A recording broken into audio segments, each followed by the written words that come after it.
Let's go to Joe DiGenova, a Joe I really love, former U.S. attorney in D.C., founding partner of the D.C. law firm DiGenova and Tensing. He's been phenomenal in analyzing this Mueller investigation.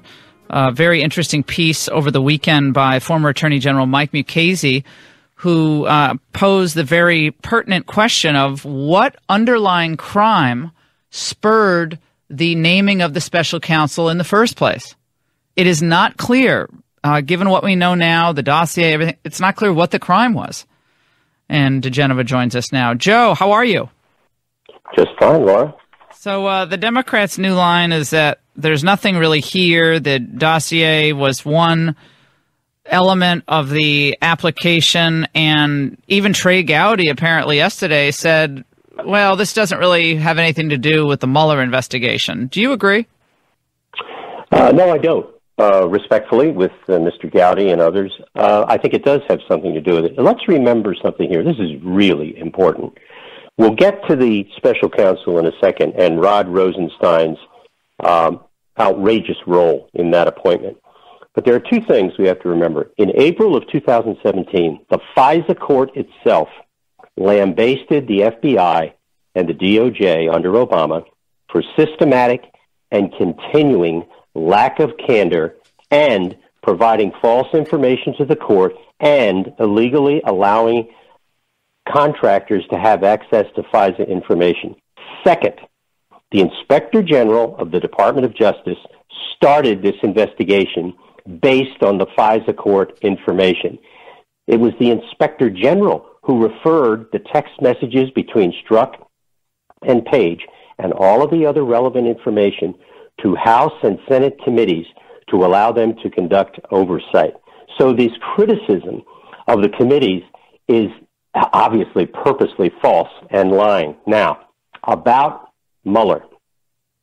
The special counsel was appointed by Rod Rosenstein in an appointment memo in which there is no crime mentioned in the rules that permit the appointment of a special counsel. There must be a predicate crime that was committed to allow the appointment. There was no such crime mentioned by the Deputy Attorney General in his appointment. His appointment was done for one reason, to cover his fanny, so he didn't have to deal with that type of investigation inside the department.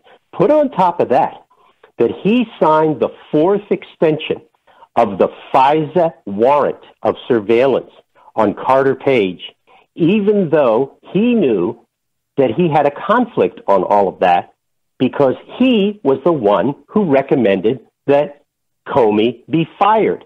When you sit down and you look at all of this, you come away with the conclusion that the Mueller probe was legally ill-founded.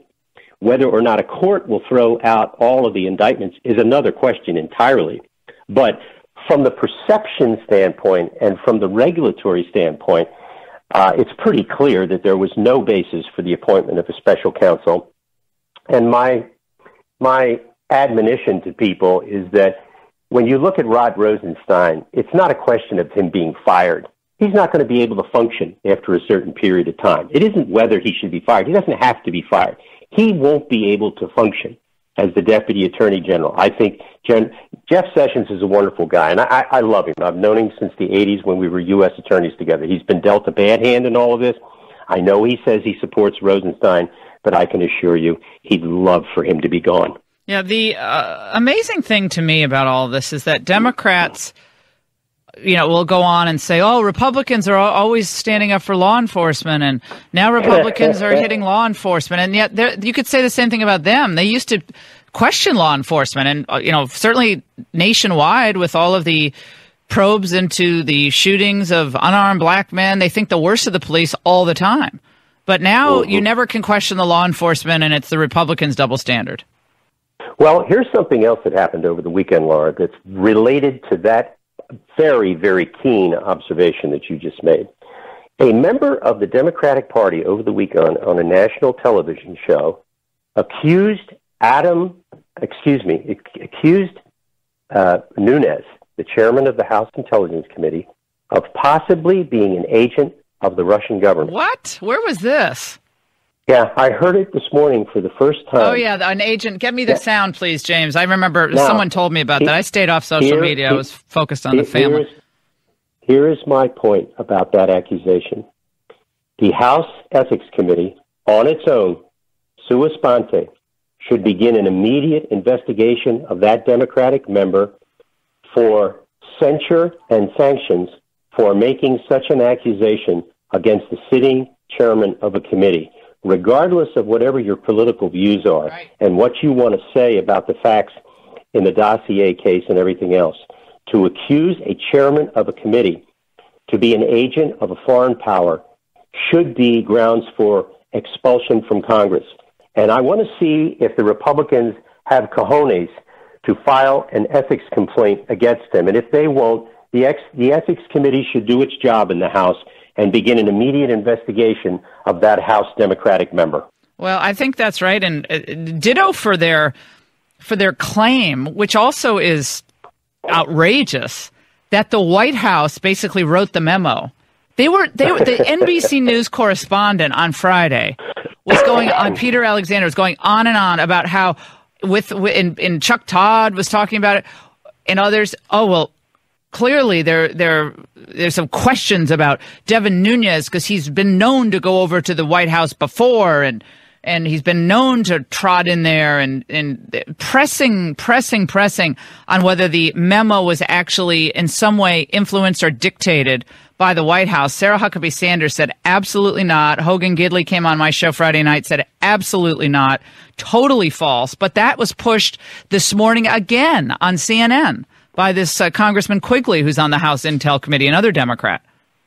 Yeah, I think what you are seeing is a concerted effort to delegitimize anything connected with the story. The problem the Democrats have is that the FISA court said that the Bureau violated the law during the Obama administration, and the Department of Justice during the Obama administration violated the law and lied to the court.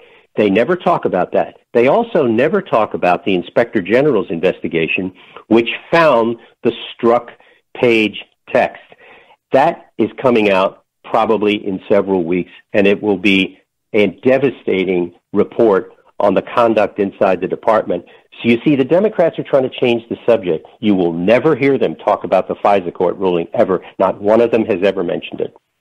Yeah, right. And it's like they want to get past that issue so fast so they can go on a search and destroy mission against House staffers, against Nunes, against Fox, against talk radio, and of course they get a complete assist by the lamestream media, and they just assist throughout.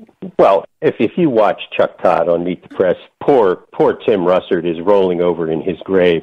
Tim was a Democrat, but he was a fair and honest journalist as the bureau chief of NBC News in Washington. That place now is a cesspool. Chuck Todd is a former senior staffer for Tom Daschle. He's always been a Democratic apparatchik. He's been displaying it regularly on his show. I mean, it's just an embarrassment to NBC News, but apparently NBC News doesn't understand the word embarrassment anymore. No, I don't. I actually used to watch Morning Joe regularly for fun, because it was kind of, now it's just an unpleasant place to be, to even dip into. So I don't even think I watch it for more than 5 minutes because they're so nasty. There is nothing positive ever that Trump can do. Nothing. Zero. Well, this is personal because he attacked Mika and Joe. They are a couple of lame people in all sorts of ways, but certainly politically their credentials are basically non-existent. Joe Scarborough used to have a reputation on the Hill when he was a congressman. He was called No-Show Joe because he never showed up for hearings. You could never count on him. You could never count on him for a vote. He was never around. People were always trying to figure out where he was, and then eventually they figured out where he was. This is Adam Schiff, who, again, as Joe DiGenova just said, there will be no discussion about what is in the actual memo or how the FISA warrant was applied for or issued. But they'll move on to another point. And this was Adam Schiff. Let's listen. Do you think this memo could be part of an obstruction case? I don't know whether members of Congress can be part of an obstruction case in the exercise of their duties, even as ill-intentioned as they are. But the president's use of this, the president's decision, for example, I'm going to release the memo, even though the FBI says it's inaccurate, even though the Department of Justice says it's reckless. And what's more, I've made that decision without even reading it.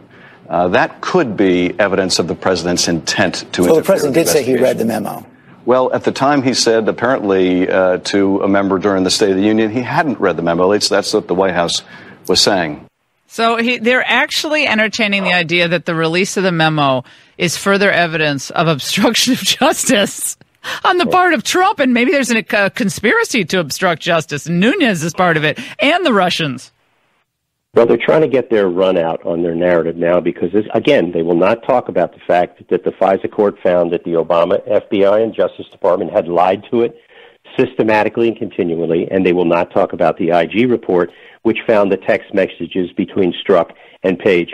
What is going on here is actually quite disturbing. The Democrats have abdicated all responsibility as the opposition party.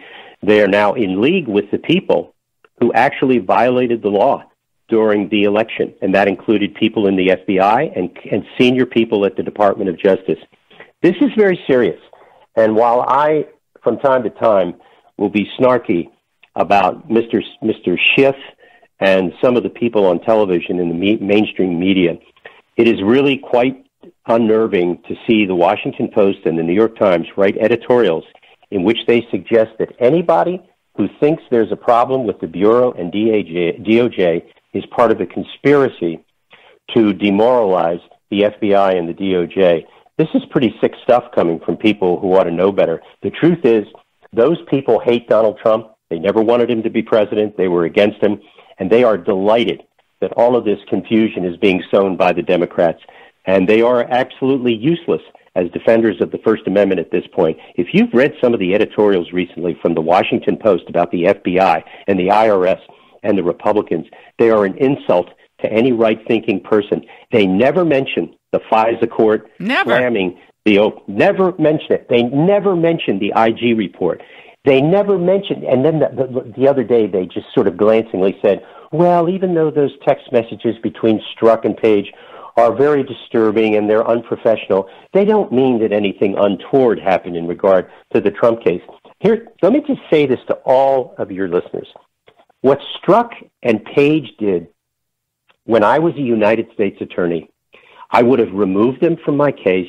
I would have referred them to the IG for investigation for possible dismissal, and I would have issued a memorandum to everybody in my office that said, under no circumstances are you ever to put on the witness stand either of these FBI officials. Well, we don't know if Mueller has done any of that, except he moved Strzok off the investigation. We know that he hid the fact that he moved Strzok off the investigation for many, many months. And ask yourself a question. Why would you do that? If it was such a bad thing that required Strzok's removal, why would you hide it from Congress and the people? Why? Why would you do that? No, I think it's very, I mean, they built him up to have such an incredible reputation, unimpeachable reputation, Mueller, but these are all his pals, remember. He's good pals with all these folks. So thought sweep it under the rug and it'll all be okay. Joe DiGenova, some of the best analysis out there, one of my favorite people, period. Joe, thank you so much for joining us. See you on TV this week, I hope. We'll take a break. Don't go away.